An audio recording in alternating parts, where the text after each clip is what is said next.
لوگوں کو کہتے ہیں کہ ہم اللہ کو تلاش کرنے نکلے ہیں اپنے عقل کی بنا پہ، لیکن یہ اللہ کا انکار کرنے نکلے ہوئے۔ اللہ اللہ اللہ اللہ اللہ اللہ۔ ہمارا علم، ہمارا مشاہدہ، ہماری ایجادات، ہماری تخلیقات، ہماری تمام کی تمام پوری کائنات بھی جمع ہو جائے، اس کا تمام علم جمع کر لیا جائے، اللہ کے علم ذاتی کے سامنے قطرے کی بھی حیثیت نہیں ہے۔ اللہ اللہ اللہ اللہ اللہ اللہ۔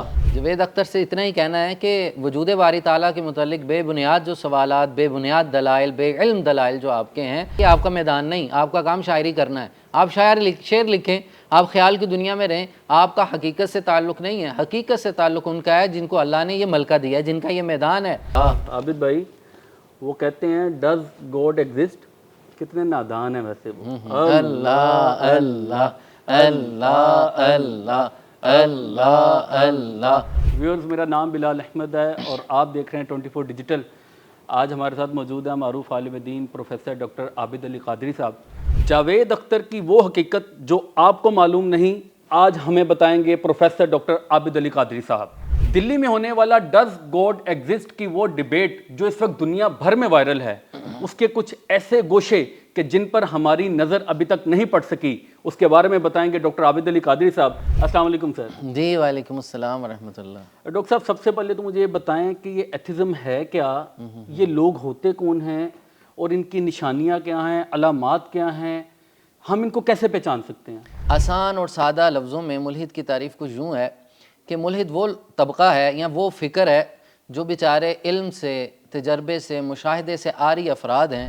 آوارہ النظر، آوارہ الفکر افراد وہ ہیں کہ جو اپنی ذاتی فکر کو اجاگر کرتے کرتے، سوالات کے انبار لگاتے ہوئے اس نہج پہ پہنچ جاتے ہیں کہ نعوذ باللہ من ذالک کہ خدا کے ہونے اور نہ ہونے کی بحث شروع کر دیتے ہیں، وجود باری تعالیٰ کا انکار کرتے ہیں۔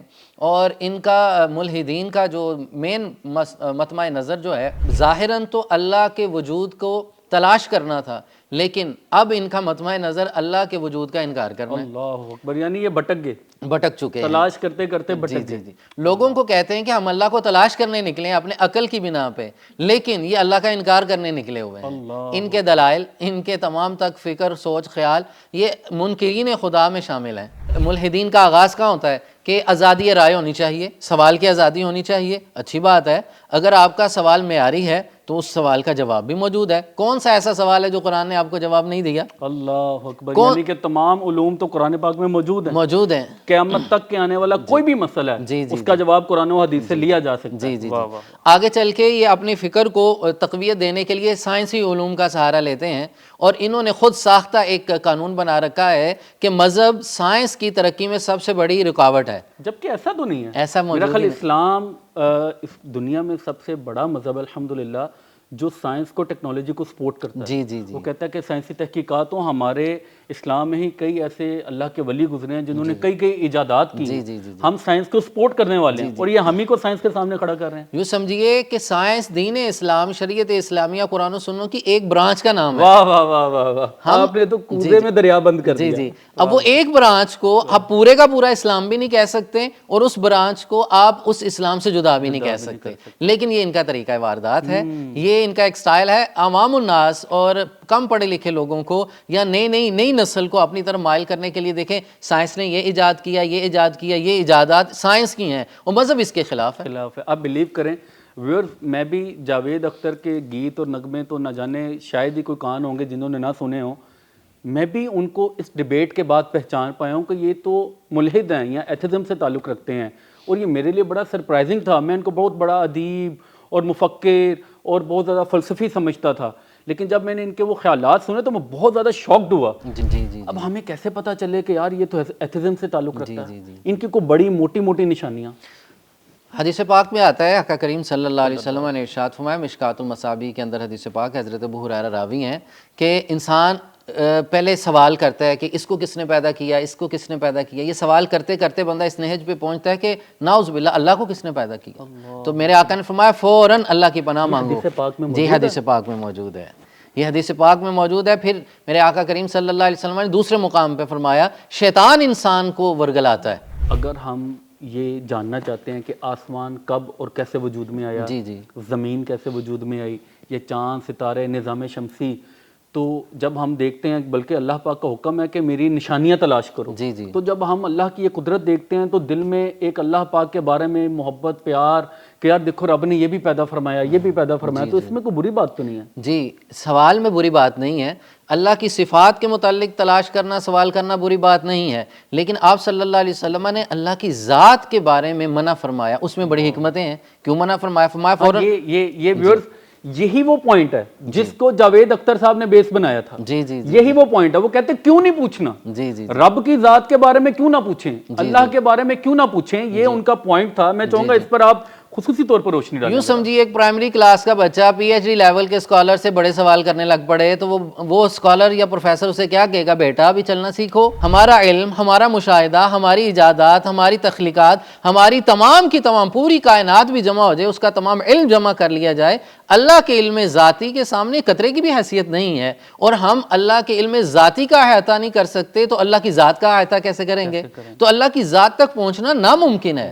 یہ تو ہمارا سفر آقا کریم صلی اللہ علیہ وسلم نے آسان کر دیا، وگرنہ ہم بھی بہک جاتے، اس ذات کی طرف چلتے، وجود باری تعالیٰ کی طرف ہمارے بھی سوالات ہوتے، لیکن آپ صلی اللہ علیہ وسلم نے آخری سیڑھی تک ہمیں پہنچا دی اور بچا دی، بس ادھر تک رہنا ہے۔ فل سٹاپ لگانے کی حکمت کیا ہے کہ کیا حکمت کیا ہے؟ حکمت یہ ہے کہ وہ ناممکن چیز ہے، تمہارے بس کی بات نہیں ہے۔ عوام پہ، مخلوقات پہ، انسانوں پہ، جنات پہ اللہ کے مظاہر تو ظاہر ہو سکتے ہیں، حقیقت کوئی نہیں پہنچ سکتا۔ تو لہٰذا یہ جو پھنسانے کے طریقے ہیں، یعنی جاوید اختر کو کہہ رہے ہیں آپ؟ جی جی، یہ ان لوگوں کے پھنسانے کے آپ طریقے کیمرے میں دیکھیں، وہ آپ کو دیکھ رہے ہوں گے۔ جی، یہ ان لوگوں کے پھنسانے کے طریقے کیسے ہیں میں اس پہ عرض کرتا ہوں۔ 4 قسم کے لوگ ہوتے ہیں ملحدین میں۔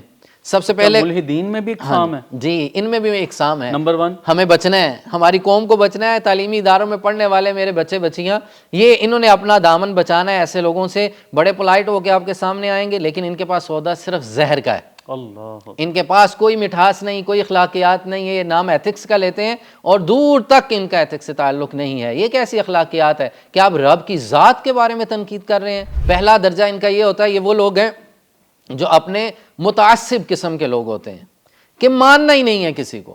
یہ جو شاعر، ادیب بہت اچھے لوگ بھی ہیں، لیکن اکثر و بیشتر ہم دیکھتے ہیں یہ خیالات جب ان کے الجھ جاتے ہیں، یہ خیال کی دنیا میں رہتے ہیں، اور خیال کی دنیا میں جب رب تعالیٰ کی ذات کے متعلق سوچنے لگتے ہیں تو ان کی سوچ بہک جاتی ہے۔ اللہ اکبر، یہ بڑا باریک نکتہ ہے، چونکہ آپ بلیو کریں ہمارے جو نوجوان شعراء ہیں جی جی وہ بھی obviously تخیلاتی زندگی میں دنیا میں کھوئے ہوتے ہیں، ان کے لیے بڑا یہ اہم پوائنٹ ہے۔ یہ تصورات کی دنیا ہے، یہ خیال کی دنیا ہے۔ خیال کی دنیا خیال تک رہتی ہے، خیال کبھی حقیقت تک نہیں جا سکتا۔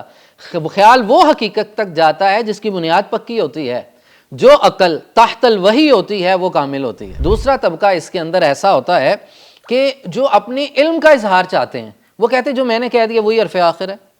تیسرا طبقہ ان میں ایسا ہوتا ہے جو فسادی قسم کے ہوتے ہیں، اچھا، جنہوں نے معاشرے میں یہ جن کی آپ بات بار بار کر رہے ہیں، ان کا کام صرف فساد پھیلانا ہے۔ چوتھی قسم کون سی ان کی؟ 3 ہوگی۔ جی، چوتھی قسم کے وہ لوگ ہیں کہ جنہوں نے اپنے خیالات اور تصورات تلاش کے لیے نکلتے ہیں، وہ اپنے خیال کی بنا پہ وہ نتیجہ اخذ کرنا چاہتے ہیں۔ اچھا ڈاکٹر صاحب، اس ڈیبیٹ میں نے غور کیا کہ جاوید اختر ایک پوائنٹ پر بہت زیادہ ایمفسائز کر رہا تھا۔ وہ کہہ رہا تھا کہ بھائی دیکھیں، اگر آپ کے اللہ پاک، آپ کے خدا بہت زیادہ رحیم ہے، رحمان ہے، تو غزہ کے بچوں پر جو ظلم ہو رہا تھا وہ کیوں نہیں روکے؟ جی جی، اس بارے میں کیا کہتے ہیں آپ نے کبھی باغبان کو دیکھا ہے؟ باغ کے اندر وہ ہر وقت تراش خراش کرتا ہوتا ہے۔ کبھی پھول سے پوچھئے گا یہ کتنا ظالم ہے، تمہارے ساتھ ظلم نہیں کر رہا، کینچی چلا رہا ہے تمہارے اوپر، لیکن پھول آپ کو جواب دے گا یہی تو میرا پاسبان ہے، یہ میرا محافظ ہے۔ اس سے کہوں وہ کیسا محافظ ہے، دیکھنے میں تو یہ تراش خراش کاٹ رہا ہے تمہیں، کہتا ہے وہ کاٹ نہیں رہا، مجھے مہذب بنا رہا ہے۔ جو نقصان دہ جڑی بوٹیاں آ رہی ہیں جو میرے دامن کو وہ نقصان دے سکتی تھیں، اس کو ساتھ ساتھ کاٹتا چلا جا رہا ہے۔ اللہ کی ذات حکیم کائنات ہے، واللہ عزیز حکیم، وہ غالب بھی ہے اور حکمت والا بھی ہے۔ یعنی کہ اللہ پاک رحیم بھی ہے، رحمان بھی ہے اور حکیم بھی ہے۔ حکیم اللہ کی حکمت تم نہیں سمجھ سکتے بھائی، تمہارا یہ مکھی کے لیفٹ پر جتنا بھی دماغ نہیں ہے، تمہارے ذہن میں رب کی حکمت کہاں سے آئے گی؟ جی جی جی جی، ایسے ہے جی؟ جی جی تو جب اللہ کی حکمت ہم ان ناقص ذہنوں میں نہیں آ سکتی تو ہم کیسے ان پر اعتراض کر سکتے ہیں؟ جی جی یہ جاوید اختر کہہ رہے تھے جی دیکھیں، اگر اب تو سائنس کا ریولیوشن ہمیں سب کچھ سکھا جاتی ہے، تو اب ہمیں خدا کی کیا ضرورت ہے؟ یہ کیا ان کا، یہ کیا یہ جو پورا فلسفہ ہے نا، اس چیز پہ ہے کہ انسان خود سے ہے، خود پیدا ہوا خود ہی مر جائے گا، اس کی موت بھی ایک اپنے وقت پہ آنی ہے، کوئی نہ کوئی اس کی ریزن بنے گی، بندہ مر جائے گا۔ باطن کا تعلق اللہ کے زیادہ قرب میں ہے، جسم سے زیادہ روح اللہ کے قریب ہے نا جی. تو لہٰذا یہ کائنات اسباب سے ہے. اب کہتے جی مادے سے پیدا ہوا انسان ہے، Yes, یہ بھی ان کا ایک پوائنٹ ہے، میٹر سے آیا تھا. میٹر سے آیا. آپ مجھے بتائیں کسی میٹر کو رکھ دیں، اسے آپ اس سے کوئی بھی شیپ دے دیں، کوئی بھی چیز ایجاد کر لیں، انسان خود بنا سکتا ہے نا. جی آج سائنسی علوم سے ہم اتنی اوج پہ آ چکے ہیں، ترقی ہو چکی، کچھ بھی بنایا جا سکتا ہے. اب مجھے بتائیں ایک مادہ سے آپ نکال کے کوئی تخلیق بنا لیں، لیکن اس کے اندر محبت پدری پیدا کر کے دکھائیں، ماں کی ممتا پیدا کر کے دکھائیں، بھائی کی شفقت پیدا کر کے دکھائیں، اس کے اندر باپ کی محبت اور احسار پیدا کر کے دکھائیں، اس کے اندر معاشرے کے لیے احسار اور خیرات اور چیریٹی کا جذبہ پیدا کر کے دکھائیں. یہ کون کرتا ہے؟ یہ میرا رب کرتا ہے. اللہ قید سے پاک ہے، زمان سے پاک ہے. کبھی ہمیں یہ کہا جاتا ہے جب کچھ بھی نہیں تھا تو اللہ کی ذات تھی، تو اللہ کی ذات کب سے ہے؟ یہ لفظ کب اور تب تم جو استعمال کر رہے ہو، جو انہوں نے بھی استعمال کیا ہے، کب اور تب، بھائی جب کب اور تب پیدا ہی نہیں ہوا تو اللہ تو اس وقت بھی موجود ہے. جاوید اختر سے اتنا ہی کہنا ہے کہ وجود باری تعالیٰ کے متعلق بے بنیاد جو سوالات، بے بنیاد دلائل، بے علم دلائل جو آپ کے ہیں کہ وقت سے پہلے کیا تھا، وجود ہے تو نظر کیوں نہیں آتا، اور اللہ کی ذات ہے تو ہم پہ ظلم کیوں ہو رہا ہے، یہ کیسے ہے، وہ کیسے، یہ آپ کا میدان نہیں. آپ کا کام شاعری کرنا ہے. آپ شعر لکھیں، آپ خیال کی دنیا میں رہیں. آپ کا حقیقت سے تعلق نہیں ہے. حقیقت سے تعلق ان کا ہے جن کو اللہ نے یہ ملکہ دیا ہے، جن کا یہ میدان ہے. وہ اہل علم موجود ہیں، علم الکلام کے افراد موجود ہیں، یہ ان کا میدان ہے. اگر آپ کو سمجھ نہیں آتی آپ ان سے جائیں. آپ عوام کو تباہ نہ کیجئے. آپ عوام کے ساتھ، ان کے مستقبل کے ساتھ، ان کے خیالات کے ساتھ، ان کے عقیدے اور عقیدت کے ساتھ مت کھیلیے. آپ اپنا فکر اور خیال ان پہ مت مسلط کیجئے. آپ کا جو کام ہے وہ کیجئے، جو اہل علم کا کام ہے انہیں کرنے دیجئے. ذات باری کے متعلق کبھی فرصت ہو تو اہل علم کی مجلس میں بیٹھیں، پھر آپ کو پتہ چلے گا کہ اللہ کی ذات کیا ہے، اس کی صفات کیا ہے، اور مالک کی شان کیا ہے. اللہ تعالیٰ ہمیں حق سمجھنے کی توفیق عطا فرمائے. آمین آمین. اس کے ساتھ ہی ہمیں اجازت دیجیے. اللہ حافظ.